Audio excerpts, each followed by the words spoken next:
சென்னை கும்மிடிப்பூண்டி மார்க்கத்தில் 11 புறநகர் மின்சார ரயில்கள் இன்று ரத்து செய்யப்பட்டுள்ளன. சென்னை சென்ட்ரலில் இருந்து கூடூர் இடையே பொறியியல் பணி நடைபெற்று வருகிறது. இதனால் 11 புறநகர் மின்சார ரயில்கள் ரத்து செய்யப்படுவதாக தெற்கு ரயில்வே அறிவித்துள்ளது. அதன்படி சென்னை கடற்கரையில் இருந்து இன்று மாலை 6:45, இரவு 8 மற்றும் 9:20க்கு கும்மிடிப்பூண்டி செல்லும் ரயில்கள் ரத்து செய்யப்படுவதாக தெற்கு ரயில்வே தெரிவித்துள்ளது. சென்னை சென்ட்ரலில் இருந்து இரவு 7:35, 11:20 மணிக்கு கும்மிடிப்பூண்டி செல்லும் ரயில்களும், மறுமார்க்கத்தில் இருந்து இரவு 7:35 மணிக்கு சென்னை கடற்கரைக்கு செல்லும் ரயிலும் ரத்து செய்யப்படுவதாக தெரிவிக்கப்பட்டுள்ளது. கும்மிடிப்பூண்டியில் இருந்து இரவு 8:15, 9:25 மற்றும் 10:30 மணிக்கு சென்னை சென்ட்ரல் செல்லும் மின்சார ரயில்கள் ரத்து செய்யப்படுகின்றன. சூலூர்பேட்டையில் இருந்து இரவு 8:35 மணிக்கு சென்ட்ரல் செல்லும் ரயில் ரத்தாகிறது. ரத்து செய்யப்பட்டுள்ள புறநகர் ரயில்களுக்கு பதிலாக சிறப்பு ரயில்கள் இயக்கப்படும் என அறிவிக்கப்பட்டுள்ளது. தண்டவாள பராமரிப்பு காரணமாக சென்னையில் நாளை மறுதினம் முதல் மெட்ரோ ரயில் சேவையில் மாற்றம் செய்யப்பட்டுள்ளது. மெட்ரோ ரயில் நிர்வாகம் வெளியிட்டுள்ள அறிக்கையில் பச்சை வழித்தடத்திலும் நீல வழித்தடத்திலும் தண்டவாள பராமரிப்பு பணிகள் மேற்கொள்ள உள்ளதாகவும், பாதுகாப்பு, நம்பகத்தன்மை மற்றும் சீரான ரயில் இயக்கத்தை உறுதிப்படுத்த இந்த பணி மிகவும் அவசியம் எனவும் தெரிவித்துள்ளது. எனவே நாளை மறுநாள் முதல் 19ஆம் தேதி வரை பராமரிப்பு பணிகள் நடக்க இருப்பதால் அன்றைய நாட்களில் காலை 5 மணி முதல் 6:30 மணி வரை வழக்கமான 7 நிமிட இடைவெளிக்கு பதிலாக 14 நிமிட இடைவெளியில் ரயில்கள் இயக்கப்படும் என தெரிவிக்கப்பட்டுள்ளது. காலை 6:30 மணிக்கு பிறகு மெட்ரோ ரயில் சேவைகள் வழக்கம் போல எவ்வித மாற்றமும் இன்றி இயங்கும் என்றும், இந்த மாற்றங்கள் பச்சை மற்றும் நீல வழித்தடங்களில் பராமரிப்பு பணிகள் மேற்கொள்ளப்படும் பகுதிகளுக்கு மட்டுமே பொருந்தும் எனவும் கூறியுள்ளது. இந்த பராமரிப்பு பணிகளால் ஏற்படும் சிரமத்திற்கு வருந்துவதாகவும் மெட்ரோ ரயில் நிறுவனம் தெரிவித்துள்ளது. லண்டனில் கல்வி பயிலும் இந்திய வம்சாவளி மாணவர்களுடன் முதலமைச்சர் மு க ஸ்டாலின் கலந்துரையாடினார். முதலீடுகளை ஈர்க்க ஜெர்மனியை தொடர்ந்து இங்கிலாந்துக்கு அரசுமுறை பயணம் மேற்கொண்டுள்ள முதலமைச்சர் மு க ஸ்டாலின் லண்டன் நகரில் அமைந்துள்ள கீழை தேயவியல் மற்றும் ஆப்பிரிக்கவியல் பல்கலைக்கழகத்திற்கு சென்று பார்வையிட்டார். அங்கு திருவள்ளுவர் சிலைக்கு மலர் தூவி மரியாதை செலுத்தினார். இதுகுறித்து அவர் தனது எக்ஸ் தள பக்கத்தில் வெளியிட்டுள்ள பதிவில், திருவள்ளுவர் சிலைக்கு மரியாதை செலுத்தி எக்காலத்துக்குமான தமிழ் பண்பாட்டின் அறிவு கருவூலமாக திகழும் திருக்குறளை போற்றியதாக குறிப்பிட்டுள்ளார். அதைத் தொடர்ந்து பல்கலைக்கழகத்தில் இந்திய வம்சாவளி மாணவர்கள் மற்றும் பட்டதாரிகளுடன் திமுகவின் ஆட்சி அனைவரையும் உள்ளடக்கிய வளர்ச்சி மற்றும் இந்தியாவின் எதிர்காலத்தை வடிவமைப்பதில் இளைஞர்களின் ஆற்றல் குறித்து உரையாடியதாகவும் கூறியுள்ளார். மேலும் இந்திய அரசியலமைப்பின் 75 ஆண்டுகள் நிறைவையொட்டி நடைபெற்று வரும் கண்காட்சியையும் பார்வையிட்டதாக முதலமைச்சர் தெரிவித்துள்ளார். இந்நிலையில் ஜெர்மனி, இங்கிலாந்து சுற்றுப்பயணத்தை நிறைவு செய்யும் முதலமைச்சர் நாளை அதிகாலை சென்னை திரும்பவுள்ளார்.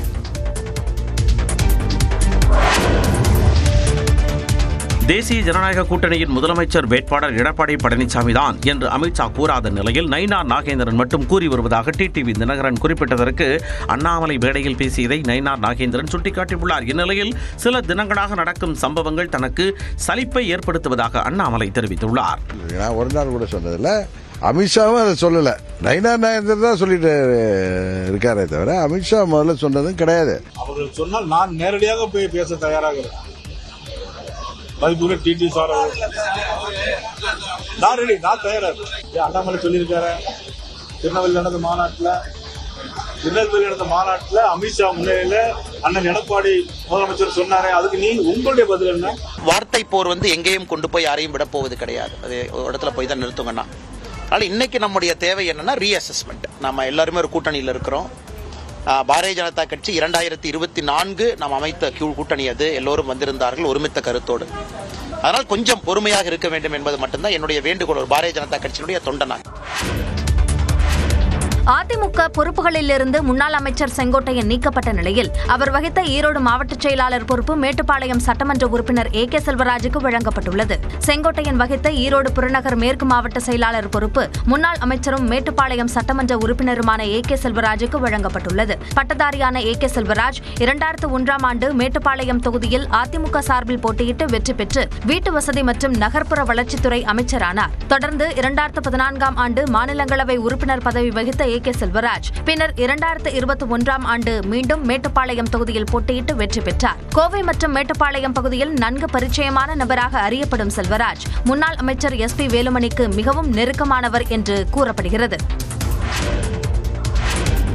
தவேக தலைவர் விஜய் கட்சி தொடங்கிய பிறகு தனது முதல் சுற்றுப்பயணத்தை வரும் 13ஆம் தேதி தொடங்க உள்ளார். மதுரையில் 2வது மாநில மாநாட்டை நடத்தி முடித்துள்ள விஜய் தமிழ்நாடு முழுவதும் சுற்றுப்பயணம் மேற்கொள்வதற்கான ஏற்பாடுகளை தீவிரப்படுத்தியுள்ளார். இந்நிலையில் திருச்சி, அரியலூர், பெரம்பலூர் மாவட்டங்களைச் சேர்ந்த தவேக நிர்வாகிகள் விஜயின் பரப்புரை கூட்டத்திற்கு அனுமதி கோரி அந்தந்த மாவட்டங்களில் உள்ள காவல் கண்காணிப்பாளர் அலுவலகங்களில் மனு அளித்துள்ளனர். திருச்சி டிவிஎஸ் டோல்கேட் பகுதியில் வரும் 13ஆம் தேதி 10 மணிக்கு விஜய் சுற்றுப்பயணத்தை தொடங்க உள்ளதாகவும் அதன் பின்னர் காந்தி சிலை, பாலக்கரை, மரக்கடை வழியாக சத்திரம் பேருந்து நிலையத்தை அடைந்து அங்கு பேசுவதற்கு அனுமதி கேட்கப்பட்டது.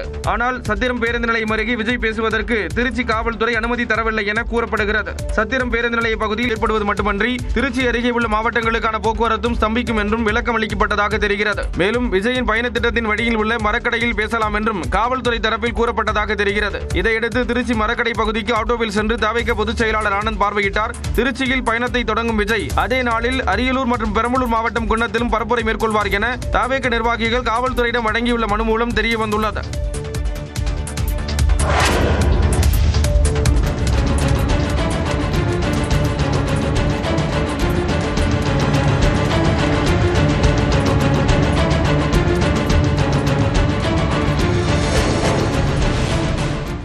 நாமக்கல் மாவட்டம் குமாரபாளையம் அருகே தறிக்கட்டு மின்னல் வேகத்தில் பாய்ந்து வந்த ஒரு கார் மரத்தில் மோதி கவிழ்ந்து விபத்திற்குள்ளானது. கேரள மாநிலம் கொச்சியைச் சேர்ந்த விஷாக் மற்றும் எல்விஸ் டென்னி ஆகியோர் பெங்களூருவில் உள்ள தனியார் நிறுவனத்தில் பணிபுரிந்து வருகின்றனர். இவர்கள் ஓணம் பண்டிகைக்காக சொந்த ஊருக்கு சென்றுவிட்டு பெங்களூருவுக்கு காரில் திரும்பிக் கொண்டிருந்தனர். அவர்கள் நாமக்கல் மாவட்டம் குமாரபாளையம் அருகே உள்ள தேசிய நெடுஞ்சாலை பகுதியான வட்டமலை என்னும் பகுதியில் சென்று கொண்டிருந்த போது ஓட்டுநரின் கட்டுப்பாட்டை இழந்த கார் தறிக்கெட்டு சென்றது. சாலையின் பக்கவாட்டில் இருந்த மரத்தில் மோதி அந்த கார் கவிழ்ந்து நின்றது. அப்போது சாலையோரம் இருந்த பெண் கார் கட்டுப்பாட்டை இழந்து வருவதை பார்த்து அச்சமடைந்து ஓடினார்.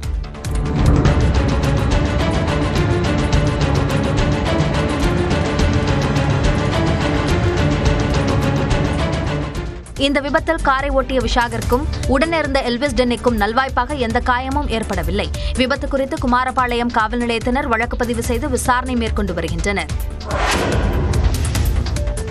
சென்னையில் ரோலர் ஏறி ஒருவர் உயிரிழந்த விவகாரத்தில் சென்னை மாநகராட்சி உதவி பொறியாளர் இடைநீக்கம் செய்யப்பட்டுள்ளார். கோயம்பேடு வடக்கு மாட வீதியில் தார் சாலை அமைக்கும் பணி நடைபெற்று வந்த நிலையில் அது நிறைவடைந்ததால் அங்கு சாலை ஓரமாக நிறுத்தப்பட்டிருந்த ரோலரை அதன் ஓட்டுநர் அங்கிருந்து நகர்த்த முயன்றார். ஆனால் அவரது கட்டுப்பாட்டை இழந்த ரோலர் திடீரென பாதையில் இருந்து விலகி தாறுமாறாக சென்றது. இவ்வாறாக 20 அடி தூரம் ஓடிய ரோலர் சாலை ஓரமாக நின்றிருந்த 54 வயது பாஸ்கர் எனும் மாற்றுத்திறனாளி மீது மோதியது. இதில் அவர் சம்பவ இடத்திலேயே பரிதாபமாக உயிரிழந்தார். இது தொடர்பாக விசாரித்த மாநகராட்சி அதிகாரிகள் அருகில் இருந்து கண்காணிக்க தவறிய மேற்பார்வையாளர் மோகன் மற்றும் உரிய முறையில் வாகனத்தை பராமரிக்காத ஒப்பந்ததாரர் பாலாஜி ஆகியோர் மீது கோயம்பேடு காவல் நிலையத்தில் புகார் அளித்துள்ளனர். மேலும் 127வது கோட்ட உதவி பொறியாளர் வீரராகவனை இடைநீக்கம் செய்தும் சென்னை மாநகராட்சி உத்தரவிட்டுள்ளது. பரந்தூர்ல ஏர் பூட்டி உளனுமே ஒழிய ஏர் போட்டு கட்ட வேண்டியதில்லைங்கிறது எங்க கோட்பாடு. நீ எந்த கொம்பாதி கொம்பை வந்து வேணாலும் குட்டிக்கரன் அடி, நான் இருக்கிற வரை கட்ட மாட்டேன், கட்ட முடியாது.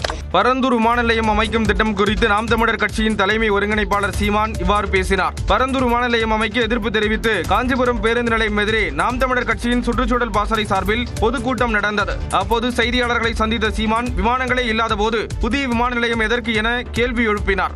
அங்க 1301 ஏக்கர்ல விண்ணூர்தி நிலையம் இருக்கும் போது பறக்க விண்ணூர்தி இல்லாத போது மறுபடியும் 5369 ஏக்கர் நான் விண்ணூர்தி கட்ட போறேன்னு சொல்றது அது தேவையில்லை, பேராசை. தமிழ்நாட்டில் தலைவர்களுக்கே பாதுகாப்பு இல்லை என அவர் குற்றம் சாட்டினார். தலைவர்களுக்கு இவ்வளவு அச்சுறுத்தல் இருக்கு. காவல்துறை தலைமை காவல்துறை அதிகாரியினுடைய தலைவருடைய அலுவலகத்துக்கு முன்பேனா சாதாரண குடிகள் எப்படி வாழ்றது? இதுல எங்க சட்டம் இருக்கு, எங்க ஒழுங்கு இருக்கு? இது தொடர்ந்து பேசிய அவர் அதிமுக கட்சி பொறுப்பில் இருந்து செங்கோட்டையை நீக்கப்பட்டது உட்கட்சி விவகாரம் என்றார். இது ஒரு கட்சி பிரச்சனை. எங்க ஐயா செங்கோட்டையை நீக்கிறதோ நாளைக்கு சேர்க்கிறதோ அவங்க ஒரு கூட்டணியில யார் இருக்கணும் இருக்க வேணாம்னு முடிவெடுக்கிறதோ அந்த கட்சியினுடைய தலைமை பிரச்சனை. அதை போய் நம்ம ஒரு கருத்து சொல்றது நாகரிகமற்றது. மீனவாக்கத்தில் உள்ள விமான நிலையமே போதுமானது என்றும் சீமான் தெரிவித்தார். சென்னையில் உள்ள டிஜிபி அலுவலக வாயிலில் புரட்சி தமிழகம் கட்சித் தலைவர் ஏர்போர்ட் மூர்த்தி மீது தாக்குதல் நடத்தப்பட்ட சம்பவம் அதிர்ச்சியை ஏற்படுத்தியுள்ளது. புரட்சி தமிழகம் கட்சியின் தலைவர் ஏர்போர்ட் மூர்த்தி பாமக நிறுவனர் ராமதாசுக்கு பாதுகாப்பு வழங்க கோரி மனு அளிக்க வந்தவர்களுக்கு ஆதரவு தெரிவிக்கும் வகையில் டிஜிபி அலுவலகத்திற்கு சென்றார். அப்போது அலுவலக நுழைவு வாயிலில் 4 பேர் கொண்ட கும்பல் அவரை சரமாரியாக தாக்கியதாக கூறப்படுகிறது. ஏர்போர்ட் மூர்த்தி விசிக தலைவர் திருமாவளவன் குறித்து அவதூறு கருத்துக்களை தெரிவித்து வந்ததாகவும் அதனால்தான் தாக்குதல் நடத்தப்பட்டதாகவும் கூறப்படுகிறது. மேலும் தாக்குதல் நடத்திவிட்டு தப்பியோடியவர்கள் நபர்கள் விசிகவைச் சேர்ந்தவர்கள் என்று கூறப்படுகிறது. இதனிடையே ஏர்போர்ட் மூர்த்தி மீது தாக்குதல் நடத்தப்பட்டதற்கு பாமக தலைவர் அன்புமணி ராமதாஸ் கண்டனம் தெரிவித்துள்ளார்.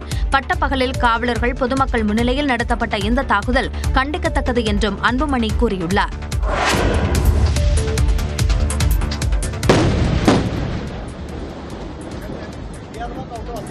நிலச்சரிவால் ஜம்மு ஸ்ரீநகர் தேசிய நெடுஞ்சாலையில் விழுந்த ராட்சத பாறைகளை வெடிவைத்து தகர்த்த காட்சிகள்தான் இவை. காஷ்மீரில் அண்மையில் மேகவெடிப்பு காரணமாக கனமழை கொட்டித்தீர்த்தது.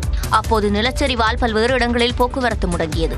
ஜம்மு ஸ்ரீநகர் தேசிய நெடுஞ்சாலையில் ராட்சத பாறைகள் விழுந்ததால் மக்கள் பல கிலோமீட்டர் தூரம் சுற்றி செல்லும் நிலை ஏற்பட்டது. இந்நிலையில் சாலையில் விழுந்த ராட்சத பாறைகளை நெடுஞ்சாலைத்துறையினர் வெடிவைத்து தகர்த்து போக்குவரத்தை சீர் செய்தனர். உத்தராகண்ட் மாநிலம் உத்தரகாசி மாவட்டத்தில் தேவல்சாரி பகுதியில் மீண்டும் மேகவெடிப்பால் கனமழை கொட்டி தீர்த்தது. இதனால் சாலைகளில் வெள்ளம் பெருக்கெடுத்து ஓடியது. குடியிருப்புகளுக்குள்ளும் நீர் புகுந்தது.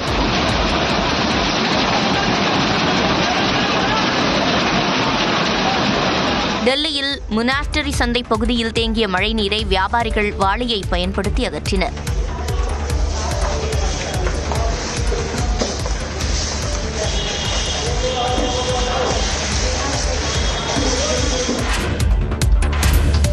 ஜிஎஸ்டி வரி குறைப்பு மக்களை சென்றடைகிறதா என்பதை தனிப்பட்ட முறையில் கண்காணிப்பேன் என்று மத்திய நிதி அமைச்சர் நிர்மலா சீதாராமன் கூறியுள்ளார். நாடு முழுவதும் ஜிஎஸ்டி வரி குறைப்பு வரும் 22ஆம் தேதி அமலுக்கு வருகிறது. இந்நிலையில் டெல்லியில் செய்தியாளர்களை சந்தித்த மத்திய நிதி அமைச்சர் நிர்மலா சீதாராமன் தொழில் மற்றும் வணிகத்துறையினருடன் தொடர்ந்து பேச்சுவார்த்தை நடத்தி வருவதாகவும் ஜிஎஸ்டி குறைப்பினால் ஏற்பட்ட பொருட்களின் விலை குறைப்பு பலனை வாடிக்கையாளர்களுக்கு அளிப்போம் என்று அவர்கள் உறுதியளித்துள்ளதாகவும் தெரிவித்தார். தொழில் மற்றும் வர்த்தகத்துறையினர் நேர்மறையாக செயல்படுவார்கள் என்று நம்புவதாக கூறியுள்ள நிர்மலா சீதாராமன் அவ்வாறு உரிய பலன்கள் கிடைக்காவிட்டால் தம்மை தொடர்பு கொள்ளலாம் எனவும் குறிப்பிட்டார். இந்த வரி குறைப்பால் ஆண்டின் நிகர நிதி தாக்கம் 48,000 கோடியாக இருக்கும் என்றும் நிதி அமைச்சர் நிர்மலா சீதாராமன் கூறினார். நாடு தழுவிய அளவில் வாக்காளர் பட்டியல் சிறப்பு தீவிர திருத்தப்பணி மேற்கொள்ள தேர்தல் ஆணையம் திட்டமிட்டுள்ளது. அடுத்த ஆண்டு தமிழ்நாடு, புதுச்சேரி, கேரளா, அசாம், மேற்கு வங்கம் ஆகிய மாநிலங்களில் சட்டசபை தேர்தல் நடைபெறவுள்ளது. இதற்காக வாக்காளர் பட்டியல் சிறப்பு தீவிர திருத்தப்பணி மேற்கொள்ள தேர்தல் ஆணையம் திட்டமிட்டுள்ளது. இது தொடர்பாக வரும் புதன்கிழமையன்று மாநில தலைமை தேர்தல் அதிகாரிகளுடன் தலைமை தேர்தல் ஆணையர் ஞானேஷ்குமார் ஆலோசனை நடத்தவுள்ளார். அவர் பதவியேற்ற பிறகு தலைமை தேர்தல் அதிகாரிகளுடன் நடத்தும் 3வது ஆலோசனை கூட்டம் இதுவாகும். இது மிகவும் முக்கியத்துவம் வாய்ந்ததாக பார்க்கப்படுகிறது. ஏற்கனவே பீகாரில் நடத்தப்படும் வாக்காளர் பட்டியல் சிறப்பு திருத்தத்திற்கு எதிர்க்கட்சிகள் கடும் எதிர்ப்பு தெரிவித்து வருகின்றன. எனினும் நாடு முழுவதும் வாக்காளர் பட்டியல் சிறப்பு தீவிர திருத்தப்பணி மேற்கொள்ளப்படும் என தேர்தல் ஆணையம் அறிவித்திருந்தது. இந்த சூழலில் நாடு முழுவதும் வாக்காளர் பட்டியல் சிறப்பு தீவிர திருத்தப்பணி மேற்கொள்ளுதல் மற்றும் அதில் உள்ள சவால்கள் குறித்து இந்த ஆலோசனைக் கூட்டத்தில் விவாதிக்கப்படும் என தெரிகிறது.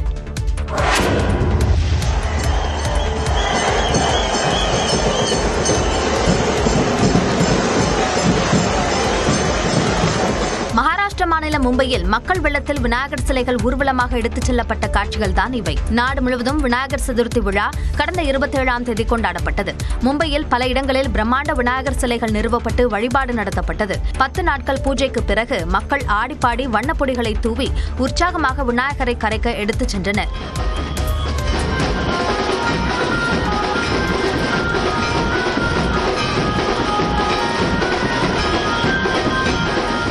அதேபோல தெலங்கானா மாநிலம் ஹைதராபாத்திலும் விநாயகர் சிலை ஊர்வலம் மிக பிரம்மாண்டமாக நடைபெற்றது.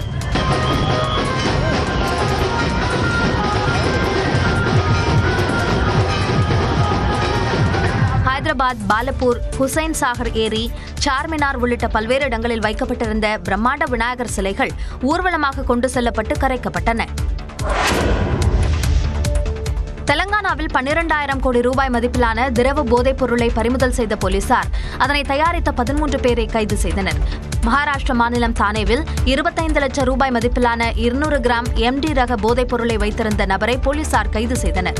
அவரிடம் நடத்தப்பட்ட விசாரணையில் தெலங்கானா மாநிலம் செரளப்பள்ளியில் இருந்து போதைப் பொருள் சப்ளை நடப்பது கண்டுபிடிக்கப்பட்டது. தொடர்ந்து செரளப்பள்ளியில் சோதனை நடத்திய போலீசார் ரசாயன ஆலை என்கிற பெயரில் நவீன தொழில்நுட்ப வசதிகளுடன் இயங்கி வந்த போதைப் பொருள் தயாரிப்பு கூடத்தை கண்டறிந்தனர். அங்கு சோதனை நடத்திய போலீசார் சர்வதேச சந்தையில் 12,000 கோடி ரூபாய் மதிப்பிலான 32,000 லிட்டர் திரவ MD வகை போதைப் பொருளை பறிமுதல் செய்தனர். மேலும் போதைப் பொருளை தயாரித்த 13 பேரை போலீசார் கைது செய்தனர். போலீசாரின் விசாரணையில் கைது செய்யப்பட்ட கும்பல் இந்தியா மட்டுமின்றி பல்வேறு நாடுகளுக்கு போதைப் பொருள் சப்ளை செய்தது கண்டறியப்பட்டது. சம்பவம் தொடர்பாக போலீசார் தொடர்ந்து விசாரித்து வருகின்றனர். குஜராத் மாநிலம் பஞ்சமஹால் மாவட்டத்தில் சரக்கு ரோப்காரின் கையிலிருந்து விபத்துக்குள்ளானதில் 6 பேர் உயிரிழந்தனர். அங்குள்ள காளி கோயிலுக்கு ஆண்டுதோறும் லட்சக்கணக்கான பக்தர்கள் வந்து செல்கின்றனர். மலை மேல் உள்ள அந்த கோயிலுக்கு செல்ல படிக்கட்டுகள் அமைக்கப்பட்டுள்ள நிலையில் கடுமையான வானிலை காரணமாக ரோப்கார் வசதி நிறுத்தப்பட்டுள்ளது. ஆனால் அங்கு நடைபெறும் கட்டுமான பணிக்காக சரக்கு ரோப்கார் சேவை தொடர்ந்து நடந்து வந்தது. இந்நிலையில் அந்த ரோப்காரின் கயிறு திடீரென அருந்து விழுந்து விபத்துக்குள்ளானது. இதில் 6 பேர் உயிரிழந்தனர். கட்டுமான பணியில் ஈடுபட்டிருந்த ஜம்மு காஷ்மீரைச் சேர்ந்த 2 கோவில் காவலாளி உள்ளிட்டோர் உயிரிழந்த நிலையில் விபத்து குறித்து விசாரணை நடத்தப்பட்டு வருகிறது. இந்த கோயில் மலையடிவாரத்திலிருந்து 800 மீட்டர் உயரத்தில் அமைந்துள்ளது. தற்போது சுமார் 2000 படிக்கட்டுகளை ஏறி பக்தர்கள் கோயிலுக்கு செல்கின்றனர்.